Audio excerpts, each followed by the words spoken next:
من لێرەدا تەنها چەند داتایە دەخەمە ڕوو لەوەی کەوا بزانین حەجمی ئەو زوڵم و ستەمەی گەورەیەکەوە لە خەڵکی هەرێمی کوردستان و لە خاچی هەرێمی کوردستان و لە قواری هەرێمی کوردستان کراوە لەیان ئەو دەسەڵاتێکەوە 18 ساڵە نەوت بە قاچاق دەفرۆشی بە تاڵانی دەبا لە بۆ خۆی و بنەماڵەکانی و کۆمپانیا حزبیەکان و نەوەکانی خۆیان لە عێراقدا هەر تەنها لەو 3-4 ساڵەی نزیکەی 2000 قوتابخانە بینای قوتابخانەی نوێ دروستکرایە بڕیاری لەوە دەرچووە و دروستکرایە و لەو 2000 تەنانەت یەک قوتابخانەش بەبەر هەرێمی کوردستان نەکەوتی لەبەرەوەی حکوومەتی هەرێمی کوردستان نەوت و داهاتی خۆی بۆ خۆی بووە و مشارەکە و بەشدار نەبووە لە داهاتی عێراقیدا و تەنانەت ئەو یاسای بودجەیەکەوە 3 ساڵیەکەیە یاسای بودجەی 3 ساڵێکەوە لە 2023 و 24 و 25 کەوا خۆی داڕێژەری ئەو یاسایە بەشێک لە داڕێژەرانی وەزیرە کوردەکانی ناو حکوومەتی سوودانی بوونە و ئەو پەرلەمانتارە نزیکە 65 پەرلەمانتاری کورد لە بەغدا دەنجی پێدایە و پەسەندی کردیە تەنانەت بەو ڕێککەوتن و بەو یاسا بودجێ بە خۆشیان پێوە پابەند نەبوونە و ئەگەر بەهات بە لەو 3 ساڵە پێوە پابەند بان ئێستا نزیکەی 330 قوتابخانە بەبەر هەرێمی کوردستان دەکەوت یعنی بەلای کەمی هەولێر 100 قوتابخانە بینایی 100 قوتابخانە کێشەی 100 قوتابخانە چارەسەر دەکرا لە سلێمانی 100 لە دوهۆک 100 لە هەڵەبجە نزیکەی 30-40 قوتابخانە دروست دەکرا و بێجگە لە قوتابخانە نزیکەی 150 نەخۆشخانە لە عێراقدا دروستکرا لەو ماوە 3-4 ساڵە کەوا هەرێمی کوردستان لێ بێبەش بووە ئەو 150 نزیکەی 25 نەخۆشخانە بەر هەرێمی کوردستان دەکەوت بەداخەوە هەرێمی کوردستان دەسەڵاتدارانی هەرێمی کوردستان بێ ئەوەی باچیان هەبی بۆ بابەتە و ئامانجیان لەوە بۆکەوە بەڕاستی بەشدان نەبوون سودمەند نەبی خەڵکی هەرێمی کوردستان لەو بابەتەی و خاڵشتر ئەوەیەکەوە بەڕاستی هەروەکو ئاگدارن بە هەمان شێوە لە عێراقدا نزیکەی 7 ملیۆن کەس لە بەشدار بووە سودمەند بووە 7 ملیۆن کەسی هەژار خێزانی هەژار سودمەند بووە لە هاوکاریەکانی تۆڕی چاودێری کۆمەڵایەتی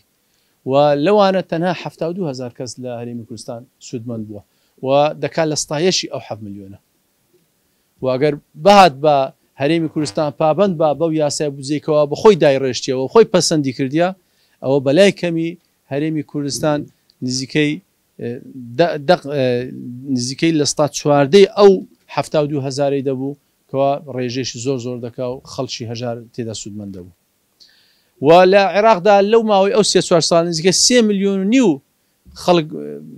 دامەزراوە و گەنج تەعین کرایە بەڵام لە هەرێمی کوردستان یەک کەسی بەشدار نەبووە و نەیانتوانی بەشدار بوو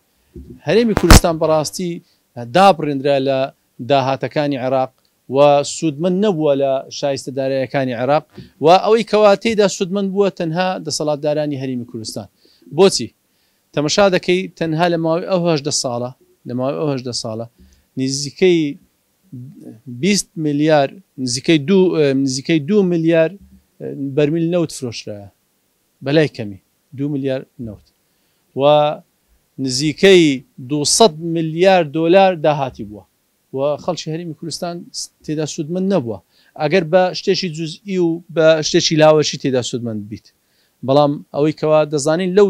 18 ساڵە خەڵک هەژار بووە خەڵک فەقیر بووە خەڵک موچەی نەدرا نزیکەی 55 موچە بە لێبڕین و بە پاشەکەوت و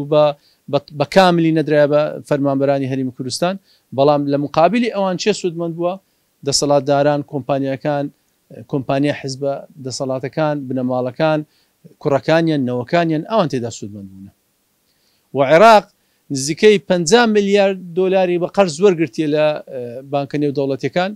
و ئەو 50 ملیارە لە بۆ پرۆژەی استراتیژی و بەرهێنانی گەورە بەکارهێنەیە هەرێمی کوردستان 1 دلاری وەرنەگرتیە لێ ئەوانە بەڕاستی بۆ نمونێ ئێستا نزیکەی 250 قوتابخانە ئەگەر لە هەرێمی کوردستان بکرابە دروست بکرابە ئەو 250 بەڕاستی کێشەیەکی زۆری گەورەی کەرتی پەروەردەی چارەسەر دەکرد و ئێمە کەس لە ئێمە لە خەڵکی لە هاوڵاتی ناسار نەدەبوو منداڵەکانی لە قوتابخانەیەکی قوڕ یان قوتابخانەیەکی کۆن یان قوتابخانەیەکی دوودەوامی سێدەوامی منداڵەکانی بنێرتە ئەهلی پارێکی زۆر و زەبەلاح ساڵانە بدات بە قوتابخانەی ئەهلی کەواتە لەوەش هەوڵیان داوە کە زەرەر لە خەڵکی هەرێمی کوردستان بدەن و هەوڵ دەنکەوە دیسان زوڵم لە خەڵکی هەرێمی کوردستان بکەن منداڵەکانیان لە قوتابخانە حکومیەکان بێبەش کردینە بۆی بەرەو ئەهلی بڕۆن. جگە لەوەش دیسان لە تەماشا دەکەین لە خەستەخانەکان لە نەخۆشخانەکان 25 بینایی نەخۆشخانەی گەورە کەوا بۆ نەخۆشەکان خەڵکی هەرێمی کوردستان لێ بێبەش بووە. لە مقابلی ئەو کاتێک بینایە باڵەخانەی نەخۆشخانەی حکومی نابیت یان کەم دەبی کەواتە گرنگی بەچی دەدرێ بە کەرتی تایبەت بە خەستەخانە و نەخۆشخانە ئەهلیەکان و پارەی خەڵک لەوێ بۆ ئەو نەخۆشخانە دەڕوان نەخۆشخانە ئەهلیەکان و خەڵکە دەڕوتێتەوە بەڕاستی. وێ تەماشا دەکەین ئەوەی کەوا سودمەندی سەرشی بریتیوە لە دەسەڵاتدارەکان لە نەوەکانیان لە کۆمپانیا حزبەکانیان و زەرمەندی یەکەمیش خەڵکی هەرێمی کوردستان بۆکەوە هەتا ئێستا نزیکەی 55 موچەی بە کێشە لە لای نەماوە و لی خورایە و بێجگە لەو ئەو شتانێکەوە باسمان کرد ئەو دەستکەوتەوە ئەو بێجگە لەوکەوە ئەوەی کەوا گرنگ بوو ئێمە ئەو کاتی لە ئابووری عێراقدا زۆر سوودمەند دەبووین لە بانکەکان سوودمەند دەبووین و لە کەرتی نیشتەجێبوون سوودمەند دەبووین و تەنانەت لە کەرتەکانی شارەوانی هەروەها لە هێزی پێشمەرگە سوودمەند دەبوو موچەکانیان وەکو سەربازی عێراقی لێ دەهات و موچەخۆران بەڕێکپێشی موچەکانیان وەردەگرت ئەو هەموو زیانێکی زۆر بوو جگە لەوەی کەوە ئابووری هەرێمی کوردستان دابڕێنرا لە ئابووری عێراق و لە ئابووری جیهانیشدا ئەوە بەڕاستی زەرەرێکی زۆر گەورە بوو خەڵکی هەرێمی کوردستان لێ کرد. ئەوەی کەوە ئێستا لە پێشمانە ئەوەی ڕوویدا ئەوەی کەوا دەسەڵاتدارانی هەرێمی کوردستان نیازیان هەبووکەوە بیکەن بەرامبەر خەڵکی هەرێمی کوردستان سوپاس بۆ خوا دوای بڕیاری دادگای فیدرالی بە تەوتینی موچەی فەرمانبەران و ڕادەستکردنی داهاتی نەوت و داهاتی نانەوتی تقریبان تا ڕادەیە کۆتایی بۆ بابەتە دێ و لەمە دووە قۆناغێکی نوێ دەست پێ دەکا ئەو قۆناغەش ئەوەی کەوا دەڵێن کاتیە هیچ ئەسڵ ئەساسی نییە کاتی نییە وەکو هێلە گشتی و استراتیزیەکە نەوتی هەرێمی کوردستان تەواو تەسلیمی عێراق بوویتەوە و ناشی بینەوە جارشترکەوە بە ئارەزوی خۆیان نەوتەکە ڕاگرن و دیسان بە قاچەق بیفرۆشنەوە و بەو شێوازێکەوە ئەوان دەیانەوێت بەڕاستی تەنها هەڵخڵەتلانی خەڵکە و دەیانەوێت زۆرێک لە حربی نەفسی بەرامبەر موچەخۆرانی هەرێمی کوردستان بکەن بۆ یەکەوە دەڵێن ئەو ئیتفاقە ئەو ڕێکەوتنە کاتیە و لۆ سێ مانگە نەخێر لۆ سێ مانگ نییە بەڵکو گشتیە و استراتیجیە تەسەور بکەن ینی ئەمریکا دێت هەڵبخەڵەتێ بە دەسەڵاتدارانی هەرێمی کوردستان وڵا لۆ سێ مانگ بێ فشار بکات و بڵێ نەوتەکەی تەسلیم بکەن شتیوان نییە تورکیا شتیوا دەکا عێراق شتیوا دەکا نەخێر ئەو ڕادەستکردنی نەوتە استراتیجیە هێری گشتی کاری ئەمریکا و تورکیا و عێراقا و هەرێمی کوردستان تەنها بۆی هەیە پێوە پابندبی بەڵام ئەوەی کەوە کاتیە وردەکاری ناردن و فرۆشتن و گواستنەوەی نەوتی هەرێمی کوردستانە لەگە عێراق وردەکاریەکەیتی بۆ نمونە ئێستا 16 دلاری بۆ دانرا کۆمپانیایەکی ڕاوێژکاری نێودەوڵەتی دێت ئەو ڕێژە پارەی 16 دلارەکە لەوانێ بکاتە بۆ هەر بەرمیلێک 26 دلار لەوانێ بیکاتە 6 دلار لە وردەکاریە ڕێکەوتنەکە کاتیە و کاتێک بودجەی 2026 پەسەند دەکرێت هەتا بودجەی 2026 نەک بڵێ سێ مانگ لەوانەیە هەتا ساڵێشتە چکە انتخاباتمان لە پێشە و ئەو انتخاباتە لە مانجی 11 بەلای کەمی 2-3 مانج دەبێت تا حکومەت تەشکیل دەکرێت و 2-3 مانجتری بەلای کەمی ئەگەر ئیشەکان زۆر سەریع بڕۆن بە خێرا بڕۆن حکومەتەکە تەشکیل دەبی و پاشان یاسای بودجە دەیبستەوە حکومەت بینێری بۆ پەرلەمان قرائی یەکەم و دووەم و سێم پاش ئەو هەموو اتفاقات و تەوافقاتە ئەو جا ئەگەر بودجەی 2026 دەربسی ئەو کاتی لە ناو تەفاسیلی بودجەی 2026 بەڵێ ڕێکەوتنەکە توانین دەستکاریەکی وردەکاری بکەیت خەدەمی بکەیت هەمومان دەزانین هەتا ئێستا ئەو ڕێکەوتنە زۆر زان دەڵێن ڕێکەوتن ئەم پێم وایەکەوە ڕێکەوتنیش نییە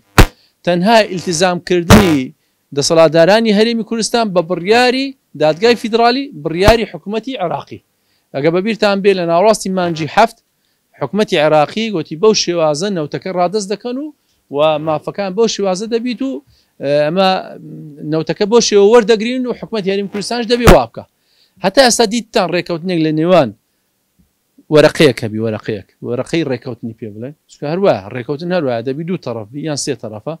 دێن وەرەقەیەکیان دەبی سەرۆکی ئەو جیهەتی یەکەم سەرۆکی جیهەتی دووەم دێن تەوقیع دەکەن شتی وانە هەتا ئێستا وەرەقەی وانە لۆ چکە ئەسڵان ڕێکەوتن نییە ئەسڵەن پابندبوون و ئیلتیزامبوونی دەسەڵاتدارانی هەرێم بە بڕیاری دادگای فیدرالی هەروەها بە بڕیارەکانی حکوومەتی ناوەندی عێراقی سوودانی هیچ سر نییە. لێ بەڕاستی ئەمن دەڵێن با قۆناغی دواتر ئەمە ئیش بکەین و پێمان وایە کەەوە قۆناغی دواتر قۆناغێکی سەختە ورد و هەستیارە لەبەرەوەی بودجێ 2023 تێدا مناقشە دەکرێت ئەوەش لەسەر ئەساسێکە لەسەر ئەساسی هەڵبژاردننی 11 ئەو ساڵە و پێویستە بەڕاستی خەڵک ئەو جارە پەرلەمانتاری نەخوێندەوار پەرلەمانتاری کەوا نازانی عەربی قسە بکە یان تێبگا ئەسڵەن و پەرلەمانتاری حزبی کەوا ئیلتزام بە هەموو تەوجیهات و ڕێنمایەکانی حزب دەکا تەنها مەسلحەت و بەرژەوەندی حزبەکەی دەپارێزی تەنها لە بەغدا شەڕی خەڵک ناکە شەڕی موچە ناکە دەچی شەڕی دەکا شەڕی سەفیر دەکا لە بۆ حزبەکەی شەڕی مدیر عام دەکا لە بۆ حزبەکەی شەڕی وەکیل وەزیر دەکا لە بۆ حزبەکەی جاری وایە شەڕی مدیرێکی بەسیط دەکا لە وەزارەتێکی بەسیط لێ بەڕاستی ئەو جارە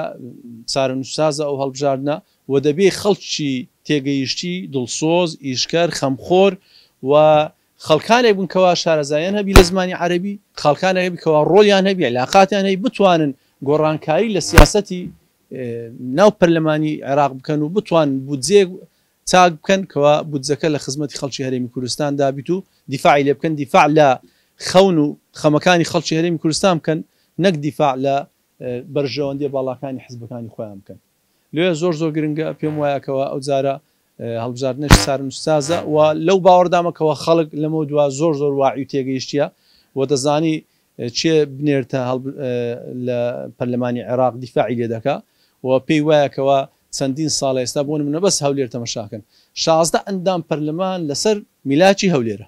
16 ئەندام پەرلەمان نوێنەری خەڵکی هەولێرە ئەم تەحەدا دەکەم خەڵکی نوخبە خەڵکی ڕۆشنبیر ناوی دوو ئەندام پەرلەمانی هەولێرمان لۆبینی هەر حزبەک بی زۆر زەحمەت دەیبینیەوە چونکە ئەسڵەن ئەوانە نوێنەراتی حزبی خۆیان کردیە بەرژەوەندی باڵاکانی حزبی خۆیان کردیە نوێنەراتی کۆمپانیا حزبەکانی خۆیان کردیە نوێنەراتی خەڵکی هەولێریان نەکردیە لێ ئەو جارە بەڕاست دەبی بە تێگەیشتنێکی جیاواز تەمەشای